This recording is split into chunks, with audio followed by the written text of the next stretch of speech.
അഴീക്കോടൻ സ്മാരക വായനശാലയുടെ നേതൃത്വത്തിൽ സാംസ്കാരിക കൂട്ടായ്മയും സമൂഹ നോമ്പുതുറയും നടന്നു. അഴീക്കോടൻ സ്മാരക വായനശാലയുടെ നേതൃത്വത്തിൽ സാംസ്കാരിക കൂട്ടായ്മയും സമൂഹ നോമ്പുതുറയും സംഘടിപ്പിച്ചു. തങ്ങൾ നഗർ താജ് ഹാളിൽ നടന്ന പരിപാടി മേയർ എം അനിൽകുമാർ ഉദ്ഘാടനം ചെയ്തു.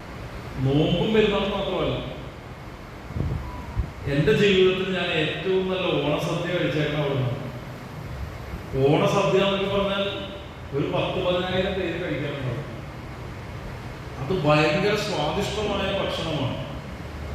കറുകപ്പുളിക്ക് വേറെ പ്രത്യേകതയുണ്ട്. കറുകപ്പുളിയിൽ ഏറ്റവും സ്വാധീനമുള്ള രാഷ്ട്രീയ പാർട്ടി CPIM ആണ്.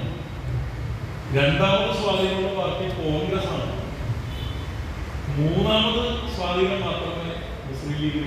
മാത്രമല്ല, എന്നറിയാൻ പറ്റും, തൊട്ടടുത്ത ദേശാണെങ്കിൽ വളരെ വലിയ നേരത്തെ മുതലേ അങ്ങനെയാണ്. ഇവിടുത്തെ ആളുകളുടെ മുസ്ലിം ജനസാമാന്യത്തിലുള്ള മനുഷ്യർക്ക് ഏതെങ്കിലും ഒരു പ്രത്യേക പാർട്ടി എന്ന് പറഞ്ഞാൽ തന്നെ CPIM അല്ലെങ്കിൽ പിന്നെ അത് കോൺഗ്രസിലാണ്. അതാണ് കറുകപ്പുള്ളിയുടെ പ്രത്യേകത. രാഷ്ട്രീയമായി ഒരുപാട് ഒരു പ്രതിബദ്ധത ഉള്ളൊരു സ്ഥലം കൂടിയാണ് കറുകപ്പുള്ളി. ഞാൻ ഇങ്ങനെ കൂട്ടത്തിൽ പറഞ്ഞത് മാത്രമേ ഉള്ളൂ.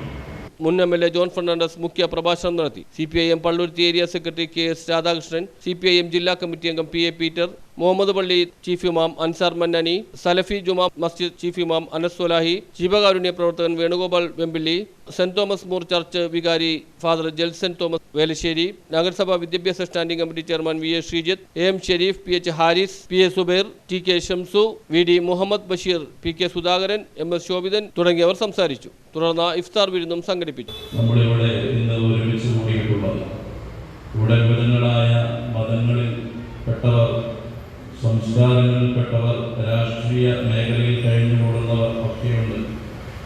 അവരെല്ലാവരും ഇന്നൊരു സമൂഹത്തിൻ്റെ ഒരു സമുദായത്തിൻ്റെ ഏറ്റവും പ്രധാനപ്പെട്ട ആരാധനാക്രമമാകുന്ന നോമ്പ് തുറയ്ക്ക് വേണ്ടി എല്ലാവരും ഒന്നിച്ചിവിടെ ഒരുമിച്ച് കൂടിയിരിക്കുകയാണ്. വലിയ സന്തോഷം നൽകുന്ന ഒരു കാര്യമാണ്. News bureau, Palluruthy.